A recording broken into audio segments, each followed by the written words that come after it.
Hello and welcome to At the 55, your home for U Sports football. Me and Tom are back on the mics, taking a slight break from our exit meeting series to bring you a really special interview. No doubt you've seen the title card, you know who we have on, and I can't wait to get into it, but I can't do that before I say, Tom, how the heck are you doing, my friend? Oh, I'm doing so well, my man. We have a very special guest with us here, the referee in chief for the Lakeshore Football Association, the referee in chief for the Ontario University Athletics, and the VP, the vice president of Ontario Football Associations. Your friend and mine, Mr. Murray Drinkwalter, joins us here. Murray, how are you doing, sir? I'm doing great, guys. Just doing absolutely great. Thanks for having me. It's truly an honor, Murray. And we appreciate not just what you do and what you've done in OUA, U Sport, and Canadian football writ large, but we appreciate that you tune in because, as I was joking before we started, I'm always hearing via Tom when I say something about an official on an episode, and through the grapevine, I'm getting, your 2 cents on the matter. And you beat me to the punch, but I'm still going to say, Murray, take me back to November 4th, 2023, how my Windsor Lancers got robbed of tying up a quarterfinal game or semifinal game with a potential Yates Cup berth on the line, the holding call that, well, as you've explained many times in detail, was in fact a holding call, but still one I love to throw out because I know it bristles you a little bit. But I mean, hey, the high pressure environment that these officials are in, it's just, you must get it every which way, no matter which ways the calls go. Yeah, by the way, there were two holding fouls on that play. Well, there was an offside right before it as well or something. I mean, Windsor was shooting themselves in the foot. Like, I'm not going to deny that. Great football game, though. Awesome football game. Phenomenal. Well, if there's one thing it's phenomenal football games. For the folks who are watching on YouTube here, you'll see Murray's background watching Zach's Griffins take out the Mustangs in that 2015 Yates Cup. Let's not forget as well this ring that I'm sporting back here because he was also the referee at the 2011 Vanier, and he was also the referee in chief on the '09 Yates Cup, which is arguably my favorite game ever.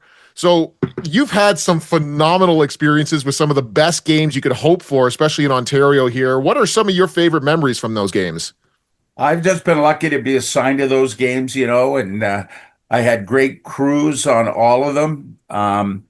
We just gelled. And what's really cool is, I look back at the '09 Yates, Michael Falls.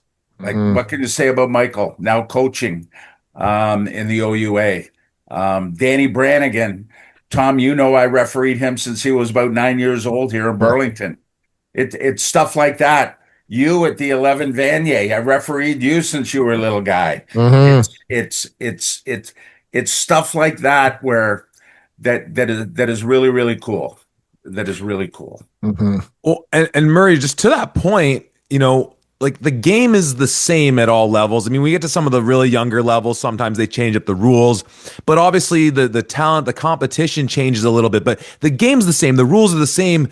How much does that impact when, the difference of you refereeing 11-year-old Tom Sterling playing Golden Horseshoe minor football versus early 20s Tom Sterling in Vanier Cups? Like, does that, like, I would have to imagine, I imagine folks listening and watching have to imagine that, yes, it's the same game and it's the same rules and everything, but there must be some level of, this is the height of Canadian, collegiate sport and the height of Canadian football below the CFL.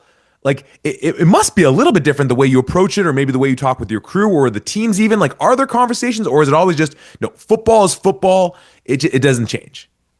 It's a little more intense, and there's a lot more preparation, obviously, that goes into officiating as you go up through the ranks. Like, we show up at a high school game maybe a half an hour ahead of time, and we get together real quickly to go over things that we might at a high school game.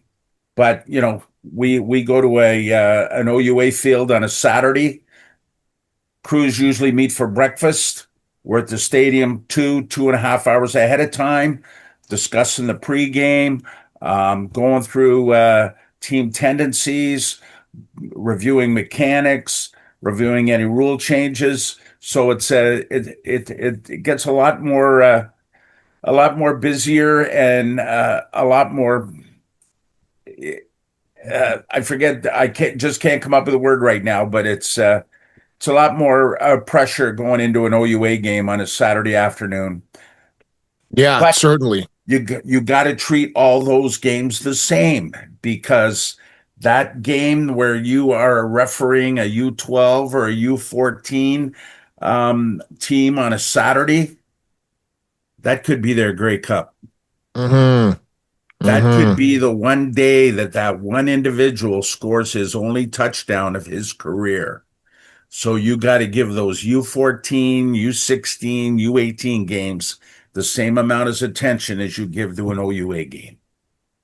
Yeah, and I just want to point out the fact that, yes, I've obviously known you for a number of years, Murray, consider you a friend and everything, but from day one, your work on the field has always been great. There's never been a time in all of the games that I played at any level where I've thought, Murray or his crew called a bad call or whatever else. Every time the flag was thrown, it meant something. It was there. And there's never an official that's out there that goes out and thinking, I'm going to steal the show of this game. I'm going to throw all the flags that I have to. They're calling the game as they see it here. But obviously, through the preparation that you and your crew is doing, you've always been able to see the flags that are there, have the presence of mind to throw it or to not throw it, depending on the situation, whatever that looks like, because it's not just a case of, oh, you're going to toss and throw everything you see here. Sometimes there is gray area. It's not always cut and dry. And I always found that you and your crews did a great job of navigating that and being able to communicate that. So I wanted to make sure that you got your flowers here first and foremost. Well, thanks. And the thing that we deal with is, as far as calling fouls are concerned, in the OUA, is the three magic words are clear, obvious, and impactful. Mm-hmm. And now that is finally, we're trying to get that down into the officials, that the less experienced officials that referee the younger age groups, to call fouls that are clear, obvious, and impactful. Yeah, yeah, yeah. Well, even just going off of that here, you mentioned obviously you are the referee in chief for the OUA, but you've had a number of experiences going at semifinal games or even a national championship games as well. We always talked about typically the way that teams come out of conferences can have some similarities. In the RSEQ, you have to play great defense. For a number of years in the OUA, you had to have a really strong run game and so on and so forth.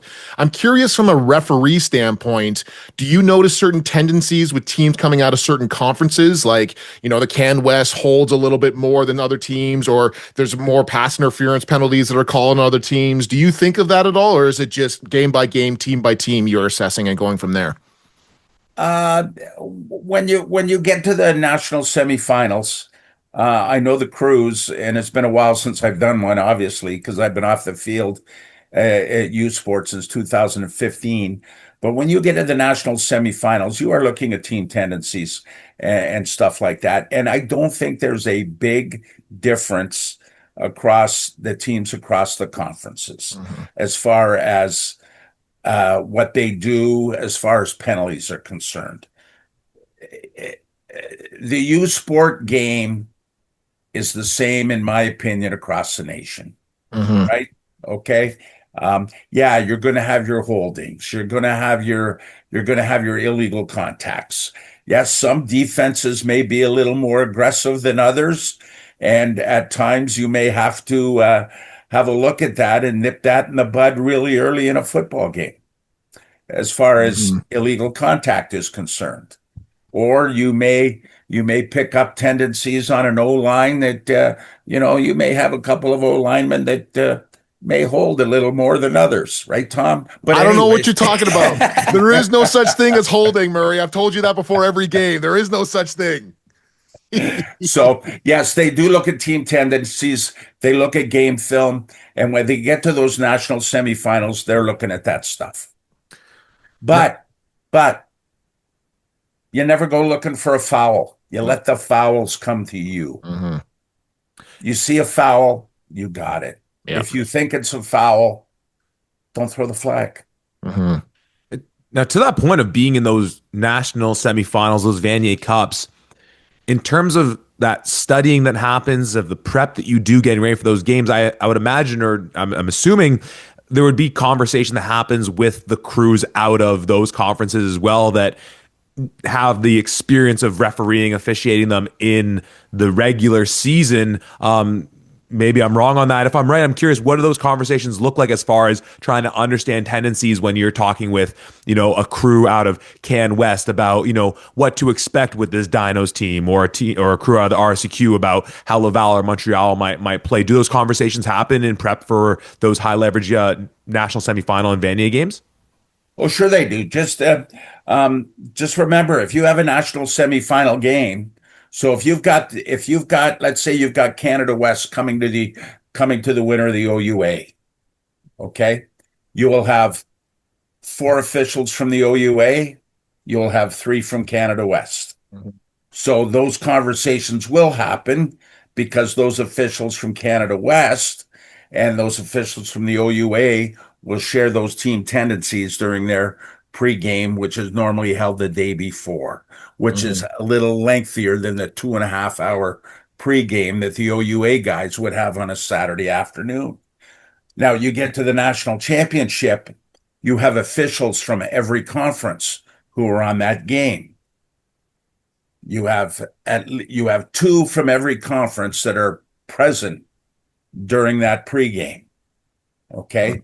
And one will be the alternate. And there are discussions about those teams and team tendencies. So everything's covered that way. And Mhm.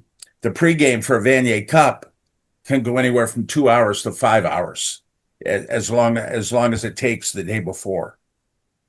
Yeah, you're looking at tendencies. You want to hear people and what they're thinking of certain teams for sure, but you're also talking about how this is going to go because I imagine that obviously with all of those different referees coming in from all those conferences, whoever they're coming kind of underneath, or whoever's the head ref who's going to be on the field, they're going to have certain ways that they want to look at the games, what classifies to them, or what that gray area that we kind of talked about is. So it's getting a feel for what they want to have called or what they don't want to have called. I'm sure that also works into your conversations on not just what teams look like going forward. Is that fair to say? That's fair to say. The head referee of that game sets the tone and sets Mm-hmm. the tone in the pregame. And I know I was very fortunate to be the referee in chief for four Vaniers in a row, two at Western, two at Queens. And when we had those pregame meetings, I let the referee run those pregame meetings. However, if there were some discrepancies or some disagreements about certain things, that's where I would step in. But you Mm-hmm. got to let that referee run that pregame because he's the guy who's in charge of that crew when they step on that turf on the Saturday afternoon. Now, sticking with this theme of big games, and again, I love that you got the 2015 Yates Cup photo in the background. In the experiences I had prepping for those Yates Cups that we got to play in during my time at Guelph, and Tom, I'm sure it was the same thing your time at Mac, and of course the national semifinal, the Vanier Cup level. A lot of teams spend a good amount of time prepping for not just the opponent, X's and O's, personnel matchups, but the fact that it's going to be louder than any other environment. I remember all those practices at Alumni Field, and they're blasting the music. And frankly, it wasn't games at Western where it felt the loudest. It was being at Ron Joyce where you could really feel the noise. Obviously, as a player, as a coaching staff, being able to communicate, send in plays, hear your calls with one another is where that volume and where that crowd interaction becomes major. From an officiating standpoint, you're obviously hearing all the noise, all the chaos as well. I have to imagine, just from a pure overstimulus standpoint, it probably affects you in some way. But are there any other more specific ways as a crew when hey, we're going into Ron Joyce and it is going to be absolutely bonkers, or we're out in, La Belle Provence and they're just going absolutely nuts out here? Are there certain specific things that, as an officiating crew, as a referee crew, that you're like, this actually is a really big challenge because of X, Y, and Z, that from the player, coach, and just fan standpoint, we wouldn't really be able to realize? I'll tell you, I'll be honest with you, when you're on the field as an official in those big games with those big crowds, You don't hear a darn thing from the crowd because you are so focused on what you're supposed to be doing and where you should be looking. You don't hear it. That fires You me don't up. hear it. That's electric. Murray's locked in on the field just like the players are. I love that. The most important thing I will tell you is back in the days of Queens on their homecoming games at Old Richardson Stadium, when that game was over, you had to get off the field or you were going to lose your flag, your hat, your whistle, or you may even get mugged. Well, by a bunch of engineers? Yes, by the engineers. Oh, that's amazing. Well, folks, for the people who are listening here, if you haven't gotten a sense, I think Murray A is great at what he does, and he's had a lot of fun doing everything that he's had the chance to be a part of, working with great crews, watching great games. But the real main reason we wanted to have you on here, Murray, is to talk about the need for officials. There's a number of phenomenal officials that I'm biased, but the Lakeshore Catholic or the Lakeshore Football Association, I think, has got the best officials because you see the guys at the OUA also refereeing at high school games. And I've known you and Baird Kevin Baird, that is, for so long, and you always do great things. But at a certain point in time, you guys are going to have to move on to other things, and we just don't see the same amount of people getting interested into the refereeing space, and we certainly need to. So I'd love if you could talk a little bit about what a sign-up process looks like. What does it mean to be an official and the need that we have, especially in Ontario here? Okay, let me put my hat on as the vice president of the Ontario Football Officials Association.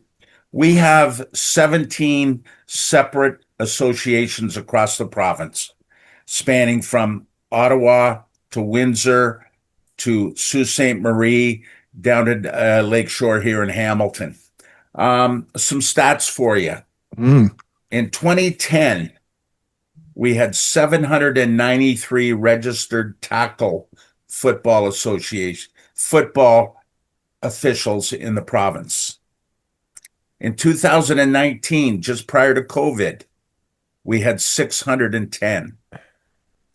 In 2021, coming out of COVID, we had 452. Wow. That was a wake-up call for us here in Ontario. As of today, or as of the end of 2025, we're back up to 655 registered tackle football officials in the province. Now, Lakeshore is fortunate because we have a wide area to draw from. As you know, and Zach, I don't know whether you know this, my home association here at Lakeshore, we take care of all the high school and community football in the regions of Peel, Halton, and Niagara. Wow. So we have a wide area to draw from. We went on a bit of a recruiting campaign coming out of COVID. We did okay. It's some of the other smaller associations across the province who are having issues. And I'll be honest with you, sometimes we even have issues on a Thursday or a Friday trying to put enough officials on the field to do high school football games because there are so many, because we service so many areas.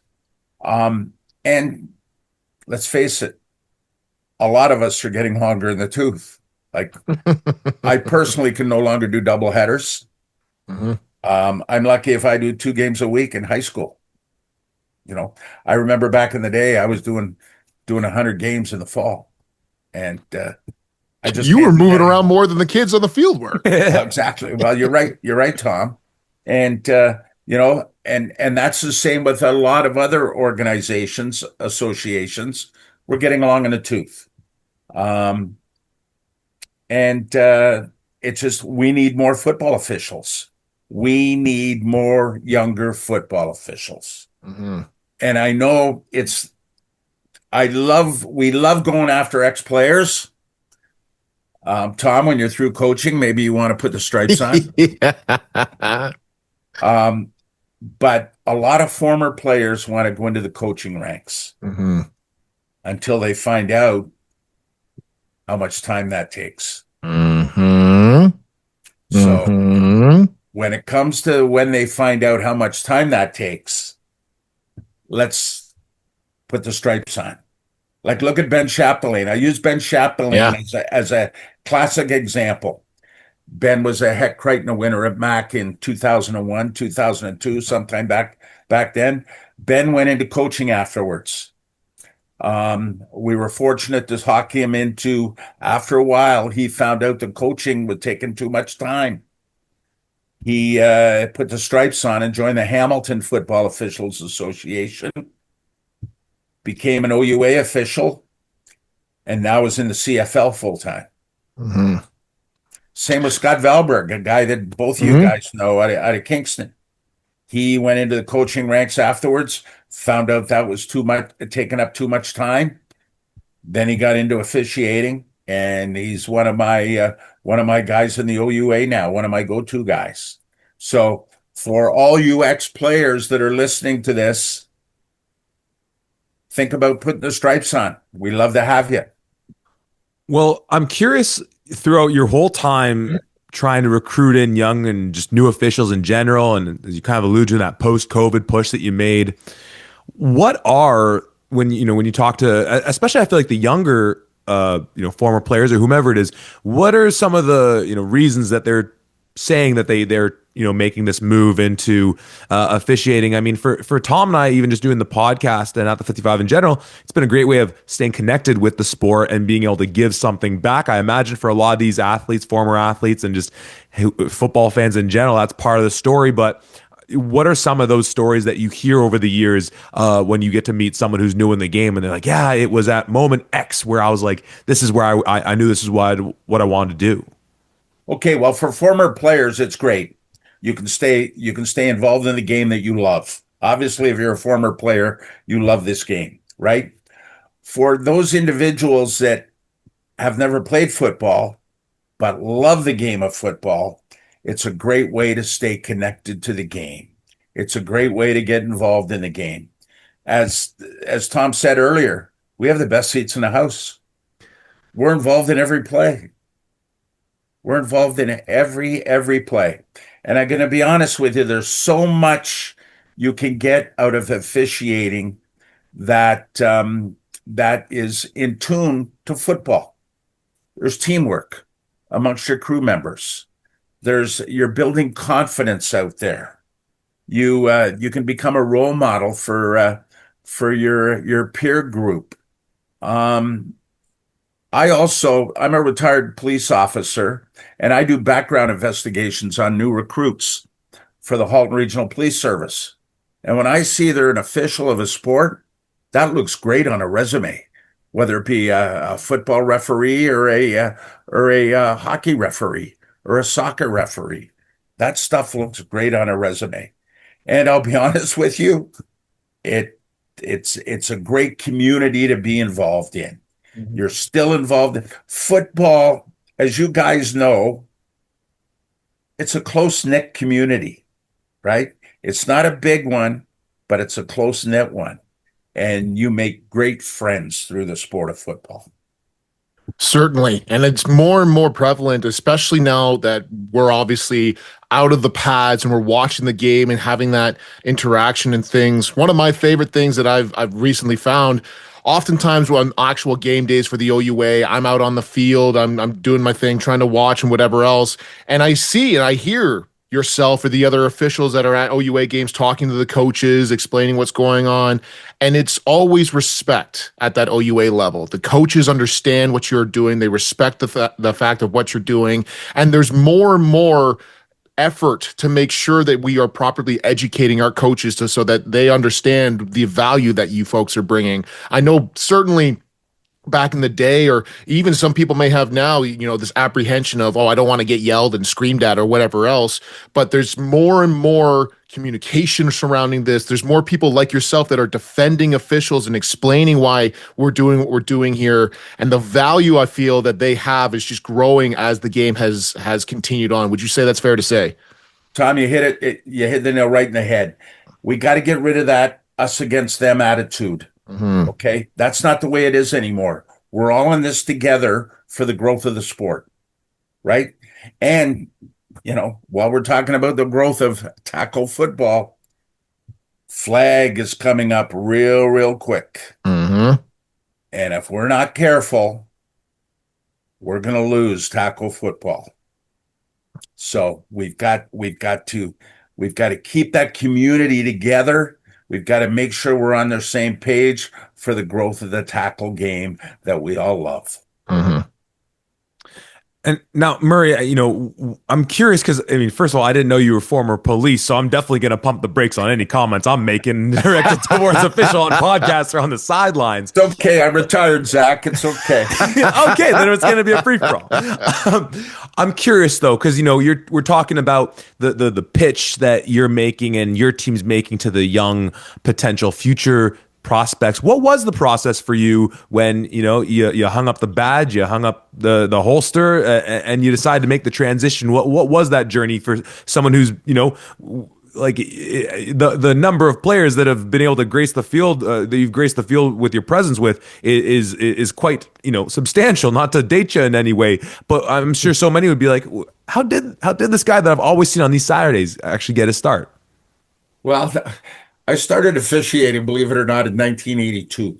Love it.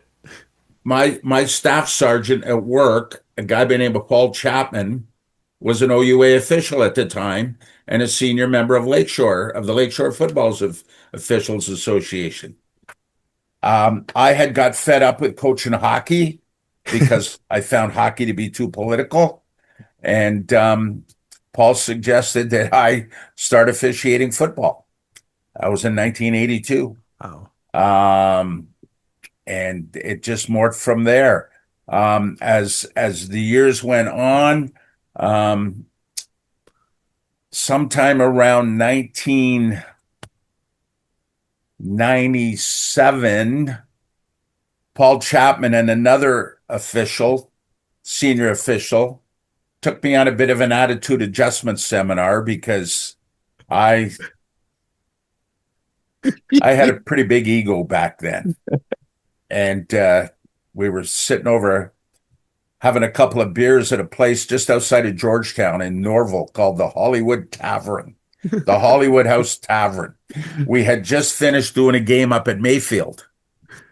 And these guys sat me down and readjusted my attitude and said, "Do you want to work in the OUA?"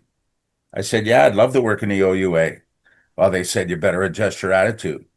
And sure enough, I was fortunate to be kind of scouted the next season next summer season doing Northern Football Conference football by a gentleman by the name of Ken Green, who was the referee in chief of the OUA at the time. And Ken took me up to the OUA, and the rest is history. Mm-hmm. And Ken was a great mentor, became a great friend. Unfortunately, he passed away last August, but and that's the way it was. And then I got into the OUA. I came in as a line of scrimmage official. A couple of years later, they moved me into the middle. And then a couple of years after that, they moved me into the referee's position, and the rest is history, as they say.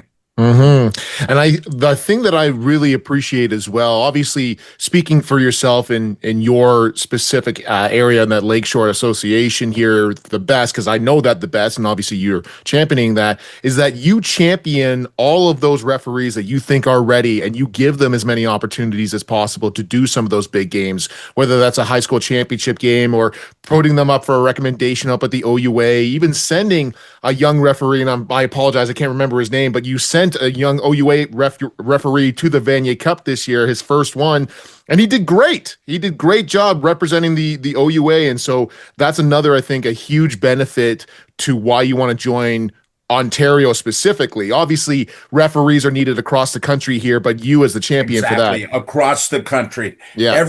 Every association across the country is looking for new officials. Mm-hmm. And even just to break that down even more, you mentioned about the timing aspect of things. when I was a player at McMaster, we had worked out how much time we were dedicating to football during the season here, and it was roughly 44 hours, along with all of the classes and everything else that we had to do.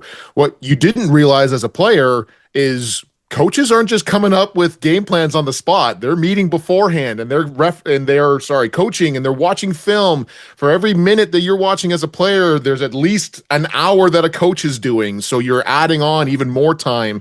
And especially with just the market that's like in Canada, it's not like you're making so much money as a coach if you're not a head coach or a coordinator. That can be a lot of time to dedicate if you don't have the time for that. And exactly like you said, to meet maybe 5 hours, maybe 2 hours before certain games, talking about things, making sure you're on the same page, and then getting right into the good stuff, which is the game itself. I think that's a huge benefit for people that want to give back to the game that they love, who want to stay connected into this, but don't have, 50, 60 hours that they can dedicate from their week into trying to coach, especially at the OUA level. Yep. You're right there, Tom. And, like I was very fortunate in my previous life as a police officer. I had great supervisors and great support from the Halton Regional Police Service, where I could take time off and go out and do those games on those high school games, on Tuesday, Wednesday, Thursday, Friday afternoon that we do here in Lakeshore, or take a Saturday off and go do an OUA game, So it was I was fortunate, very, very fortunate that way.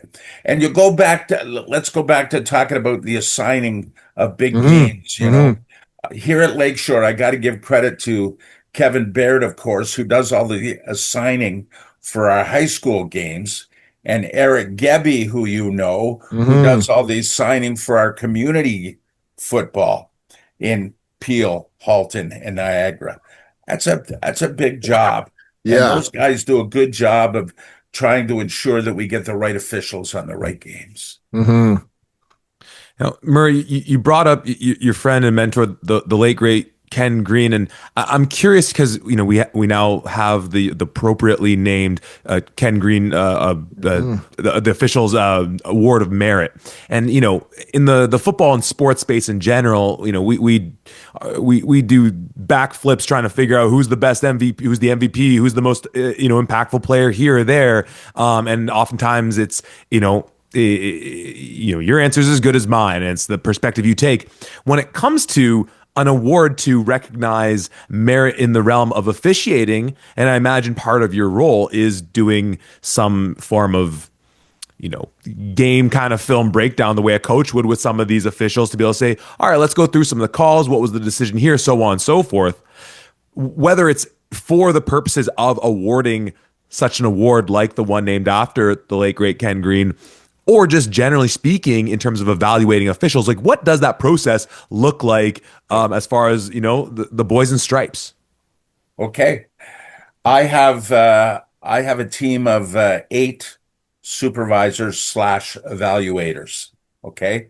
There is a supervisor at every OUA football game who has a look at the officials, make notes, and forwards information, including all the penalties that were called, to one of 4 evaluators.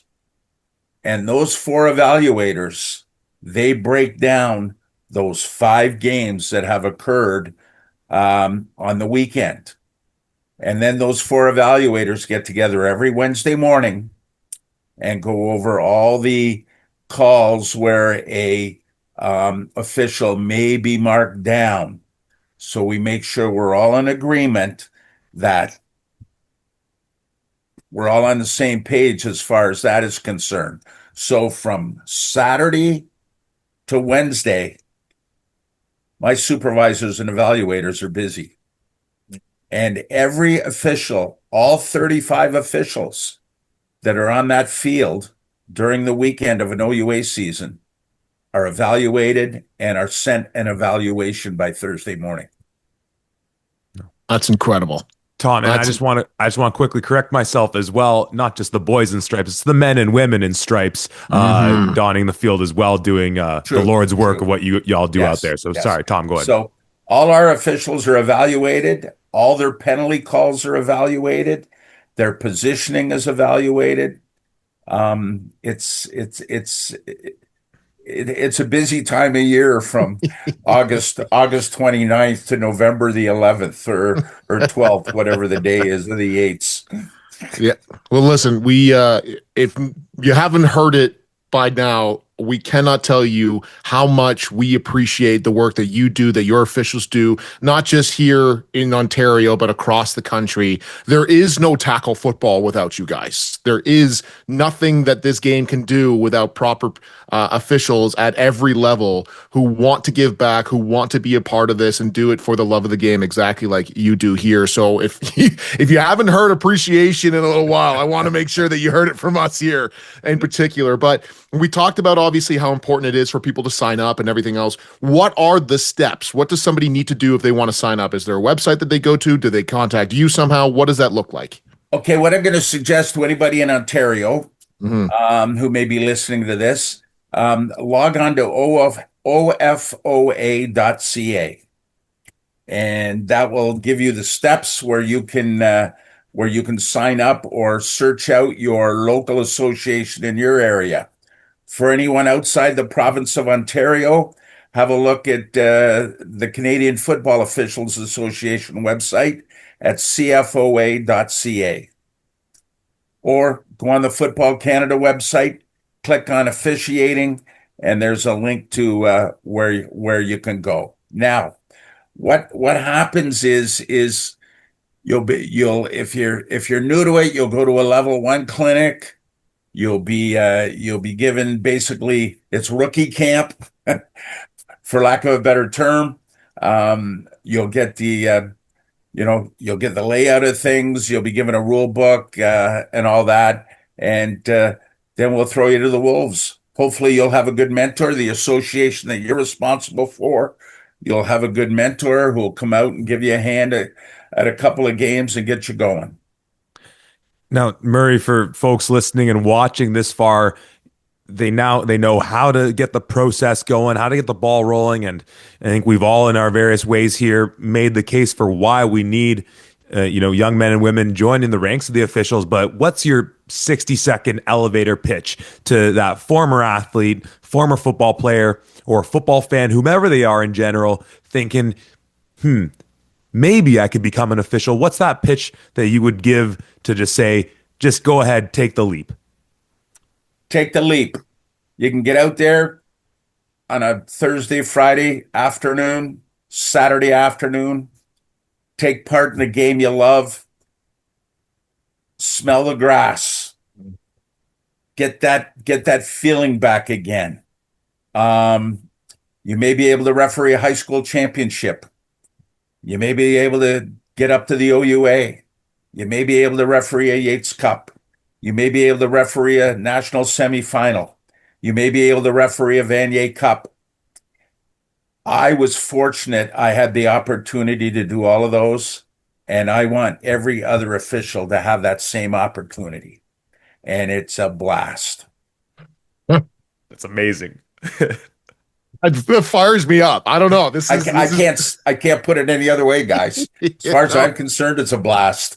It's incredible, and I think there's such a benefit to it, and not just people who are done with the game, but something that I really appreciated. One of my closest friends, Tyler Goldsworthy, in the summers would go and join the referee crews to help out in the OSFL season or the OVFL back in the day, because you're playing high school football, you're getting all of your knowledge and everything else, your game experience there, and he was training, he was working out in the summer. And because he wanted to train, he still wanted to be involved in the game, and not just being involved in the game, but understanding the rule book from bottom to top. Now suddenly he gets a better appreciation for what he can do or can't do, or how to play the game properly, what people are looking for, and it just helps it grow what he can do. And now he, Vanier Cup champion, 3-time Yates Cup champion, he's got a pretty good resume after he had his refereeing, and he's done some in the past as well. But that's just another avenue here for kids who are thinking about, no, I want to train in the off season in the summer to get ready for maybe university or high school season. joining the referees in that summer league, I think, is another phenomenal way to up your own personal intelligence in the game itself while also giving back and just growing the game that way as well. Great point, Tom. Great point. There's been a number of guys that I know that have joined officials associations and are now on coaching staffs of OUA teams. Mm-hmm. Outstanding. Yeah. And I'll just a little story here. Mm-hmm. There was a gentleman by the name of Kyle Walters, who is now the general manager of the Winnipeg Blue Bombers. Mm-hmm. After his playing days, he joined the Lakeshore Football Officials Association. He won our Rookie of the Year award one year. And then after that, he went on to begin his coaching career at Guelph. And then the rest is history as far as he's concerned, right? So, Murray, the last thing I want to ask you about, what is the one rule, penalty, whatever it might be, that you just wish players and coaches understood better? The one where you throw the flag and no matter how good a thorough explanation you get, you're like, you know what, sir, you just don't get it. Review the rule book, pull a Goldsberry, go and referee for a little bit, understand. Is there one rule or penalty that you're like, they never get it? yeah, why don't you go back to your opening remarks about holding? Point well made, sir. They don't understand. There are a couple of and I forget what the exact phrase is in the rule, but the rule says, and it must have an impact on the play. Okay. So, Zach, I'm going to send you it. Please sign it. I'll hang that up on the mantle. That'll be my prized possession. And the most recent one that we have to talk about as well, that we're also going to make sure it was clarified. Queens Gales fans, I know you're heartbroken, but that was not a catch in the end zone in the overtime. He did not have secured. Everybody loves to go back and you do frame by frame and you see a foot down and the ball in his hands. But when you watch that full through, that was a juggle. That was a juggle. That was a great call by the official. No kidding. Yeah, great call. Yeah. Well, Murray, and those plays I look at about 50 times. well, at this stage, no doubt you're not losing sleep over them, no doubt. Yeah. Oh no, not now. No. Yeah. I did back then last fall. Yes. Well, Murray, we can't thank you enough. Not only for joining us tonight, for making the great pitch that you did to anyone who might be interested. To Tom is especially, and of course, as Tom alluded to, just again to give you your flowers for the heck of a career and ongoing career you've had in football, doing the hardest job and the one that needs to get done for us to have a game. So thank you for joining us, and just again from both of us, Tom, I'll let you do your final remarks as well. Thank you just so much for everything you do for our game. Well, listen, before we close this off, I want to thank you guys for what you do for OUA football and for U Sports football. Okay. I remember guys back in a number of years ago, guys by the name of Tim McAuliffe and DJ Bennett. They did great for OUA football back in the day, and I liken you guys to those two guys. So thank you for having me, and thank you for what you guys do.